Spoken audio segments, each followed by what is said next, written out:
जी अस्सलाम वालेकुम। आज हमारे साथ हैं बाबर साहब, बाबर इकबाल साहब। बाबर इकबाल साहब एक बिजनेसमैन है। हम नहीं बताएंगे क्या बिजनेस करते हैं, जैसे हम कभी नहीं बताते किसी के बारे में। दूसरा, बाबर साहब जो हैं वो कुछ स्टॉक मार्केट के बारे में भी शौक रखते हैं, वो भी हम इनका पोर्टफोलियो आपको नहीं बताएंगे। आज इनका सेशन था हमारे साथ। इसमें एक तीसरी चीज जो है, बाबर साहब को जो पहले नॉलेज नहीं थी, जो मैं आप सब लोगों को कह भी रहा हूँ, प्रमोट भी कर रहा हूँ। वो मैं प्रमोट किसी कंपनी के लिए नहीं कर रहा, मैं अपने पाकिस्तान और पाकिस्तानियों के लिए कर रहा हूँ। वो है ई कॉमर्स के स्टोर, जो बेसिकली आपको आहिस्ता आहिस्ता डिजिटल होना पड़ेगा। दुनिया डिजिटल हो रही है। पुराने वक्त के अंदर घोड़ों के ऊपर, बगियों के ऊपर माल आता जाता था। फिर उसकी जगह वो जो है उन्होंने ले लिए आपके जो ऑटोमोबाइल्स हैं, ठीक है ना। और चीजें बदलती रही, निजाम बदलता रहा। अब जो पेट्रोल की प्राइसेस हैं, जो टाइम लोगों के पास है, पाकिस्तान में चूंकि लोग पहले वेले थे तो ग्रोसरी एक फैमिली एक्टिविटी थी। अब वो फैमिली एक्टिविटी नहीं है, क्योंकि लोगों को अपने इतने महंगे बिल्स देने के लिए बिजली, गैस और पानी के काम करना पड़ता है। और पैसा कलेक्ट करना डेली बेस के ऊपर बड़ा मुश्किल हो गया है लोगों के लिए। तो डे बाय डे ये पेंडेमिक में भी हमने देखा कि ई कॉमर्स का रोल बढ़ना है, पाकिस्तान के अंदर भी और पाकिस्तान के बाहर भी। और इस वजह से इस प्रोजेक्ट को पाकिस्तान में मैंने ही इनकरेज किया है, लगवाया है उनको। कर और बहुत सारे लोग रहे हैं ये काम। वो अनऑर्गेनाइज सेक्टर में कर रहे हैं, छोटी छोटी कंपनियां हैं। वो सुबह कंपनी गायब हो जाए, किसी को पता ही नहीं चलेगा कंपनी गई कहाँ। तो ये एक पब्लिक लिमिटेड कंपनी है, डॉक्यूमेंट्स के साथ कंपनी है। इनका मैं कंसल्टेंट हूँ, मैं इनसे अच्छे पैसे चार्ज करता हूँ, लेकिन इनको बिजनेस देने के लिए मैं ये नहीं काम कर रहा। वो इतना ज़्यादा पाकिस्तान में काम करने में इंटरेस्टेड नहीं, और ज़्यादा अमेरिका में, यूरोप में काम करने के लिए इंटरेस्टेड हैं, कि उधर से उनको पैसे डॉलरों में ज़्यादा मिलते हैं। मैंने उन्हें रिक्वेस्ट की कि आप साथ पाकिस्तानियों को भी लेकर चलें। पाकिस्तान के अंदर भी जो ई कॉमर्स का इस्तेमाल है उसको शौर देना CSR, कॉर्पोरेट सोशल रिस्पॉन्सिबिलिटी में आ जाता है। तो आज बाबर साहब को भी हमने कुछ थोड़ा सा इसके बारे में भी बताया। एडिशन जो उनके बाकी मामला थे वो इनके प्राइवेट मामला हैं, इनके फाइनेंशियल्स, उस पर हम बात नहीं करेंगे।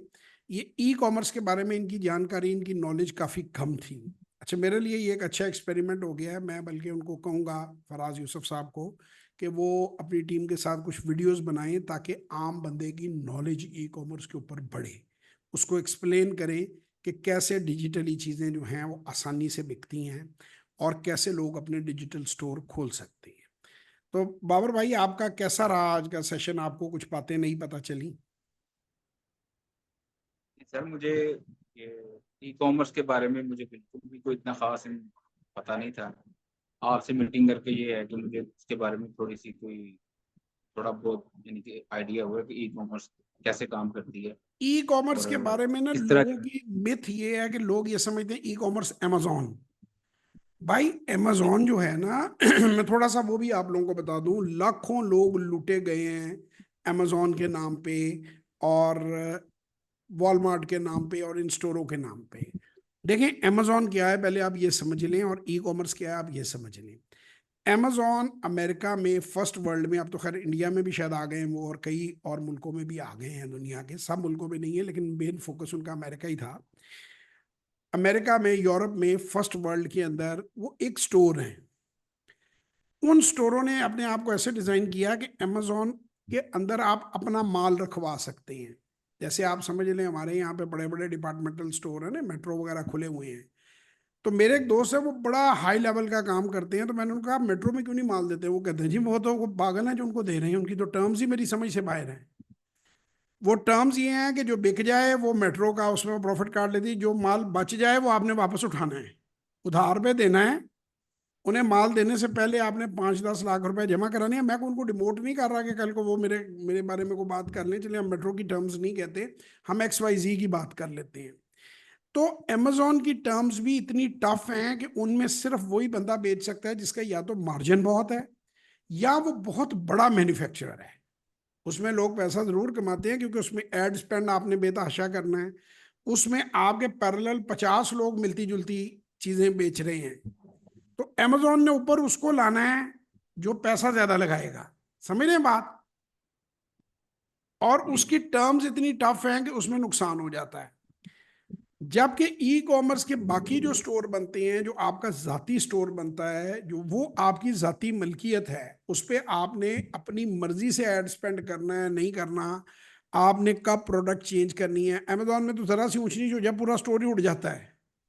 मतलब आपने 4 करोड़ 5 करोड़ रुपए लगा के स्टोर बनाया, उन्होंने कहा जी वायलेशन हो गई, बगैर वो कोई वजह आपको देनी जरूरी नहीं समझते। बात समझ रहे हैं? तो आपका वो सब कुछ उड़ गया, काम साफ हो गया। तो इस पर लोगों को बहुत बेवकूफ बनाया गया पाकिस्तान के अंदर। गलती लोगों की अपनी भी है, लोग समझते नहीं है, सोचते नहीं है, बस जहां कोई नोट दिखाता है उसके पीछे भाग पड़ते हैं। वो एक टोटली डिफरेंट है और ये एक टोटली डिफरेंट चीज है कि आपका अपना स्टोर है, आपकी अपनी दुकान है, उसे आपने डिजिटल कर लिया है। यानी जो चीजें, जो सर्विसेज आप फिजिकली बेच रहे हैं, वो आप होम डिलीवरी के साथ बेच रहे हैं, पोस्टल सर्विसेज को इन्वॉल्व करके। यानी किसी बंदे की आर्टिफिशियल ज्वेलरी की दुकान है, तो वो अभी फर्ज करो लिबर्टी मार्केट है, तो वो वहीं तक उसकी रसाई है। लेकिन वो जब ऑनलाइन जाता है, तो उसकी रसाई पाकिस्तान के दूर दराज इलाकों में कोरियर के जरिए हो जाती है। फॉलो कर रहे हैं आप? बिल्कुल। तो ये जो मैग्नीट्यूड है ना, वो बहुत बढ़ जाता है आपका। यानी मैं ये समझता हूँ कि हर फिजिकल बिजनेस को भी ऑनलाइन स्टोर साथ खोल लेना चाहिए। और ये जो बड़े बड़े हैं सफायर और ये दूसरे तीसरे, इनके हैं ऑनलाइन स्टोर। और अब इनकी बाज की तो 50-50 सेल हो गई, बात की 80-20 सेल हो गई है। ये ऑनलाइन का जो स्टोर है उसकी सेल बढ़ती जा रही है फिजिकल स्टोर से, क्योंकि लोग वहीं से कन्वीनियंट पे ऑर्डर करते हैं, उनके घर पर डिलीवरी आ जाती है, वो पेमेंट करते हैं और चीज़ ले लेते हैं। हमारे मुल्क में तो COD है, कैश ऑन डिलीवरी है। बाहर तो क्रेडिट कार्ड पे पेमेंट है, बाहर तो ये सीन भी नहीं है। वो चीज़ उसी वक्त पे करके फारग हो जाते हैं तो वो आपके घर पहुंच जाती है। तो बहरहाल पाकिस्तान में मैं ये समझता हूँ कि एक बड़ा वैक्यूम है। ई कॉमर्स क्या है, इसके क्या फायदे हैं, ये किस तरीके से सर्विसेज और गुड्स कैसे बेची जा सकती हैं, ये लोगों को अभी आइडिया ही नहीं है। तो ये पूरा पाकिस्तान खाली पड़ा हुआ है। इसमें कोशिश मैं ये कर रहा हूँ। देखें, मैंने एक बेड़ा उठाया है, एक चीज़ अपने साथ मैंने वादा किया है कि जो ये मैं जो थोड़ा बहुत काम ये इसके ऊपर वीडियोस पे और सेशंस पे और वर्कशॉप वगैरह पे करता हूँ, इसमें लोगों के लिए रोजगार के मौके खोलने हैं हमने। काम तो ये करना चाहिए था गवर्नमेंट को, काम तो ये ओरिजिनली था गवर्नमेंट का। लेकिन अब गवर्नमेंट नहीं करती, तो चलो प्राइवेट सेक्टर से कोई मत कर ले। तो इसमें अब 3 किस्म की हमारे लोगों को पाकिस्तान के अंदर प्रॉब्लम आती है। पहले वो जिनके पास सेविंग है, उनको समझ नहीं आती कि हम सेविंग लगाएं कहाँ। क्यों जी बाबर साहब, ऐसा ही है ना कि जी बंदे सर। के पास लेट से कि जी 1 लाख रुपए की सेविंग है, तो उसको समझ नहीं आती कि मैं उसे कहाँ इन्वेस्ट करूं कि वो सेविंग जो है वो भी बढ़े, रिस्क भी ना हो और मेरा पैसा मेरे कंट्रोल में हो। तो उसकी सबसे आला जगह पाकिस्तान स्टॉक एक्सचेंज, PSX है। और उसमें भी मैंने मॉडल लोगों को ये दिया है कि छोटे पैमाने पे पहले काम का स्टार्ट करो, 90 दिन छोटे पैमाने पे छोटा रखो उसे, उसके रिजल्ट्स देखो, आहिस्ता आहिस्ता उसमें इजाफा करो, और आप 6 महीने से साल में एक मीडियम लेवल के प्रोफेशनल बन जाएंगे। उसके बाद दूसरा प्रॉब्लम ये होता है कि अगर पैसे हैं तो कारोबार क्या करूं। 5 10 20 30 लाख रुपया है, तो 5 10 20 30 लाख तो पगड़ियों में और दुकानों में और वो किरायों में और बिजली के बिलों में और स्टाफ में फारा हो जाता, बंदा हाथ झाड़ के वेला हो गया। तो उसके लिए ई कॉमर्स एक बहुत अच्छा सोल्यूशन है कि आप 4 5 7 8 10 लाख रुपए में एक रीजनेबल बिजनेस अपने घर से शुरू कर सकते हैं। आपको कोई किराए पे दफ्तर लेने की जरूरत नहीं है। अमेरिका की भी मैं इसके नीचे लगा दूंगा, ज्यादातर बड़ी कंपनियां गैरेज बेस्ड कंपनियां हैं। ये उस दिन मैं वो देख रहा था, वो टाटा साहब का इंटरव्यू, वो भी वही मेंशन कर रहे थे कि आप और इंडिया को, अगर आप शार्क टैंक इंडिया देखें तो वहां पे भी आपको ये चीजें मिल जाएंगी। सो आप घर की 4 दीवारी से ई कॉमर्स का काम अपने घर से कर सकते हैं। ठीक है ना? कोई भी छोटी आइटम पकड़ के, ये मेरे आगे ये माइक पड़ा हुआ है, ये लाइटें जल रही हैं, ये कैमरा है, तारे हैं, बिल्कुल छोटे लेवल पे चले जाओ तो मोबाइल के चार्जर हैं, हेड हैंड हैंड फ्रीज हैं, हेडफोन्स हैं। तो छोटी छोटी चीजों को आप प्रिक्योर करके उनको आप ऑनलाइन ई कॉमर्स के जरिए अपना एक ब्रांड बना के आप वो बेच सकते हैं। तो ये एक बहुत बेहतर चीज है। तीसरा है जी, पाकिस्तानियों को शौक बहुत है पाकिस्तान से बाहर जाने का, और बिला वजह भी नहीं है। जितनी यहाँ पे टैक्सेस की और बिजली और गैस पानी की भरमार है, उसमें मैं हमेशा लोगों को ये कहता रहा हूँ कि भाई जाना है तो लीगल तरीके से जाओ, और जाओ तो वहां भी किसी बाइज्जत लेवल पे रहो।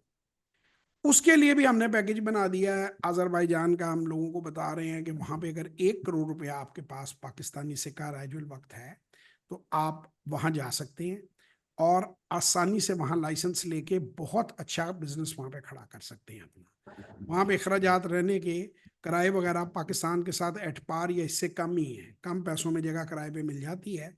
ऑलमोस्ट घर का खर्चा इतना ही, बिजली बिजली के बिल आधे से भी कम है। सो जो कॉस्ट ऑफ लिविंग है वो खासी लो है, और आदमी अपनी फैमिली के साथ ऑनरेबली जाएगा, कोई डंकी लगाने की ज़रूरत नहीं है। शाहरुख खान की फिल्म डंकी पाकिस्तानी ज़रूर देखें। जो वहाँ पे शादियाँ शुदियाँ करके भी गए हुए हैं वो भी मैंने देखा है, वहाँ पे ज़्यादातर बेचारे धक्के ही खाते फिर रहे हैं, कोई इज्जतदाराना जगह पे नहीं लगे हुए। लेकिन बहरहाल हर एक की अपनी मर्जी है। तो आपने जो भी काम करना है वो इज्जत से करें, किसी अच्छे तरीके से करें। तो ये सारी बातें थी जो मैंने एक बाबर इकबाल भाई को भी बताई हैं। और भी लोग मेरे साथ करियर काउंसलिंग के लिए सेशन रखते हैं, स्टॉक मार्केट के लिए रखते हैं, एंटरप्रेन्योरशिप के लिए रखते हैं। और अब ई कॉमर्स में बड़ी देर से तैयारी कर रहा था, अब मैंने पूरा पहले एक सेटअप तैयार करवाया है, उसके बाद मैंने लोगों को ये बनाना शुरू किया। और अभी नेक्स्ट लेवल पे इसकी हम ट्रेनिंग, आपको हम इस तरह की ट्रेनिंग नहीं दे रहे कि हम आपसे पैसे लें, पैसे नहीं ले रहे हम। ट्रेनिंग, हम इंटर्नशिप प्रोग्राम्स लॉन्च कर रहे हैं कि जिनको थोड़ा काम आता है वो वहाँ पे रजिस्टर हों, वहाँ पे बैठ के जिनको ज़्यादा काम आता है उनकी ज़ेरे निगरानी काम सीखें, इंटर्नशिप करें। उसमें 1 साल का इंटर्नशिप प्रोग्राम है, उसके बाद आपको सर्टिफिकेट मिलेगा, आपकी सर्टिफिकेशन होगी। वो सर्टिफिकेट इतना वैलिड होगा कि उससे आपको पाकिस्तान के बाहर भी नौकरी मिलेगी। आप दुबई जाना चाहेंगे, अजरबैजान जाना चाहेंगे, सऊदी अरब जाना चाहेंगे, कनाडा जाना चाहेंगे, वहाँ पे हमारी अपनी कंपनी है GIS की, तो वहाँ पे भी आप बता सकते हैं कि यार देखो ये इनके पास मैंने इंटर्नशिप की है, आपको सर्टिफिकेट भी मिलेगा, आपको एम्प्लॉयमेंट के लिए एफर्ट भी करेंगे। सो लेट्स बिल्ड पाकिस्तान, आए और पाकिस्तान को कामयाब बनाएं। कोई इकबाल भाई बात आप कहना चाहते हो आखिर पे, एनी लास्ट वर्ड? सर मैं यही कहना चाहूँगा कि जिस तरह माशाल्लाह आप काम कर रहे हैं, और भी लोगों को आपको ज्वाइन करना चाहिए। और मुल्क की खातिर जो है वो जितना कोई हर कोई बंदा जितना रोल अपना अदा कर सकता है, चाहे किसी भी जरिए से करे, इस मुल्क के लिए जो है ना वो अपना रोल अदा करे। हालात जैसे भी हों, जाहिर है हमें यहाँ पे ही रहना है, तो क्योंकि हमारे सब कुछ इधर ही है, इसको बेहतर करने की कोशिश करें। नो डाउट कि आज क्राइसिस हैं, और ये वक्त के साथ साथ इंशाल्लाह ताला सदा वक्त एक सा नहीं रहता, इंशाल्लाह ये दूर हो जाएंगे। अच्छी की उम्मीद रखनी चाहिए, भागने का नहीं सोचना चाहिए। भागना चाहते तो हम भी बड़ी देर पहले भाग जाना था, लेकिन डटे हुए हैं, अल्लाह ताला खैर करेगा, बस नहीं यही नहीं, हमारा बस। भागने वाला काम तो है ही गलत। इनलीगल मीन से कोई भी काम किया जाए वो गलत है। अगर बाहर भी जाना है तो लीगल मीन से जाएं, जहां भी जाना है लीगल तरीके से जाएं। लेकिन मैं आपको ये बात बता दूं कि पाकिस्तान में बहुत बिजनेस है, लोगों को बिजनेस का पता नहीं है। अब मैं आपको ये फराज यूसुफ की, आप उससे खुद पूछ लीजिए मिलके, वो यार उसने क्यों मेरे लिए झूठ बोलना, इतना बड़ा आदमी है, उसके पास आप करोड़ों रुपया है, वो क्यों मेरे लिए झूठ बोलेगा? वो पाकिस्तान लैंड करने को तैयार नहीं था। आप उनसे खुद पूछे, उनकी अपनी वीडियोज में उन्होंने खुद अपने इतराफ किया कि मैं तो पाकिस्तान उतरने को तैयार नहीं था। जवाब साहब के कहने पे जब मैं आया हूँ, जब मैंने यहाँ पे प्रॉफिटेबिलिटी देखी है, देखो बड़ी सीधी सी बात है इकबाल भाई, कोई मुश्किल बात नहीं है। $50 पर आवर में जो काम अमेरिका में होता है वो $5 पर आवर में लाहौर में होता है, वो $15 पर आवर में इंडिया में होता है। इंडिया उन लोगों की बेहतर चॉइस है, हम उनकी चॉइस नहीं है, हम दुनिया की मजबूरी बन चुके हैं, हम खुद तो मजबूर हैं ही। अल्लाह हमारे हाल पे रहम करे। हमने अपना डॉलर गिरा गिरा के अपना रुपया इस लेवल पे ले आए हैं कि हम उन लोगों की मजबूरी इतने सस्ती मजदूरी है ही कहीं नहीं। तो वो मैंने उनको सिर्फ इतना कहा, मैंने कहा यार इन मजदूरों को ऑर्गेनाइज कर दो, इनको थोड़ा सा अपग्रेड कर दो, इन्हें ऑर्गेनाइज कर दो, तो खुद भी पैसा कमाओगे, उन लोगों को गरीब को नौकरी मिल जाएगी, GIS के प्रॉफिट्स मिल जाएंगे, अमेरिकन को कम पैसे में प्रोडक्ट मिल जाएगी। It is win win for everyone. Pakistan को डॉलर मिल जाएगा, जो हम डॉलर मांगते हैं IMF से, वर्ल्ड बैंक से, वो डॉलर हम खुद कमा सकते हैं। अभी अगर देखा जाए ये अजरबैजान वाला जो मंसूबा है, ये भी क्या है कि 10,000 लोगों को मैंने थ्योरेटिकली प्लान किया है कि वो पाकिस्तान के बाजारों में यहाँ पे ट्रेंड है, यहाँ पे टेक्सटाइल का काम जानते हैं, दूसरी चीज का काम जानते हैं, बेचा है, फैक्ट्रियों में बनाया है।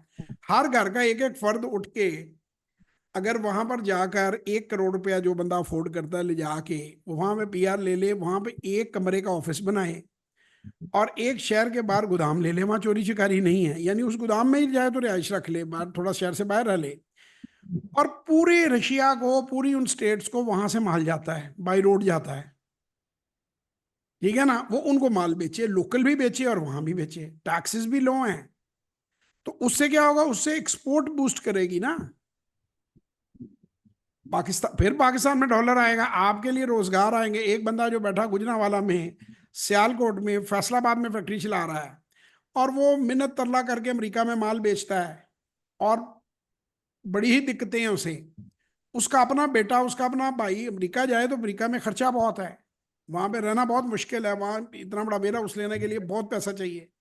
तो उसका अपना भाई, उसका अपना बेटा, उसका पैसा उसके कंट्रोल में है, उसके लीगल अकाउंट्स उसने खोले हुए हैं, और वो प्रॉपर बैंकिंग के जरिए इज्जत से एक मुल्क में, अच्छे मुल्क में रह रहा है, और उसको साथ एक बड़ी वर्जिन मार्केट जो है पूरी की पूरी रशिया की उसको मिल रही है। इतने सारे मुल्कों की मार्केट मिल रही है कि वहां पे लोकल आकर ले जाते हैं सामान। उसको उसको एंजॉय करना चाहिए, उसका फायदा उठाना चाहिए। मुल्क के लिए डॉलर हैं, आपके लिए ओवरसीज ऑफिस है, लो टैक्सेशन है, पाकिस्तान के लिए ज़र मुबादला है, और हमारी फैक्ट्रियां जो बंद पड़ी हैं उनके अंदर दोबारा वो चलना शुरू हो जाएंगी, क्योंकि गोरे बहुत हाई क्वालिटी स्टैंडर्ड मांगते हैं। तो जो हमारा मीडियम टीयर का जो मैन्युफैक्चरर है ना, वो उन स्टैंडर्ड्स को मीट नहीं कर सकता, और हम नलायकी की वजह से हम वहां नहीं पहुंचे। बाइंग हाउस में मेरा जो 15 साल का टेक्सटाइल का तजर्बा है, वो काबिल है, वो हमारी सस्ती लेबर को यूज करने यहाँ पहुंचे हैं। हम तो इतने नकम्मे हैं, हम तो कोई चीज बेचना चाहते ही नहीं ना। जुलूस निकला 2 दिन इंटरनेट बंद कर दो, ये हुआ ये बंद कर दो, वो बंद कर, ना तो हमारी गवर्नमेंट कुछ बेचना चाहती है, ना हमारे लोग कुछ बेचना चाहते हैं। छोटी ईद आ गई, बड़ी ईद आ गई, मुहर्रम आ गया, ये आ गया, वो हमें बहाने चाहिए काम ना करने के। तो हम बेचना नहीं चाहते। अगर हम बेचना चाहें तो इसमें यह होगा कि जो छोटा मैन्युफैक्चरर है ना वो भी बेच पाएगा। फिर इसके साथ जब ई कॉमर्स की पावर ऐड हो जाएगी तो वो और आसान कर देगी आपके लिए चीज़ों को वहां बेचना। वो जो बंदा वहां बैठा हुआ, उसकी रशिया के कोने कोने में, उसके दूसरे मुल्कों के कोने कोने में उसकी रीच हो जाएगी ऑनलाइन, और वो उससे अपना माल बेच पाएगा, लोग उससे कांटेक्ट करेंगे। तो ये आपने देखा होगा किसी भी बिजनेस में सबसे जो मुश्किल चीज़ होती है वो ये होती है कि आप नई दुकान खोली है, नई हट्टी खोली है, तो लोगों तक आप पहुंच जाएं। तो ई कॉमर्स वो ताकत है कि जो आपको आसानी से दूसरों तक पहुंचा देती है। ले बाबर भाई, बड़ा मजा आया आपके साथ बातचीत करके। आपके लिए हजारों दुआएं। खुदा ताला आपकी जर्नी जो है स्टॉक मार्केट की भी और ई कॉमर्स के स्टोर की भी, उसमें बरकत डाले, और आपकी अपने ज़ाती जो असासे हैं उनमें इजाफा हो, और पाकिस्तान वालों को सबको फ़ायदा हो। मेरा मुल्क है और मैं इसके लिए पूरी कोशिश करता रहूँगा। पाकिस्तान जिंदाबाद।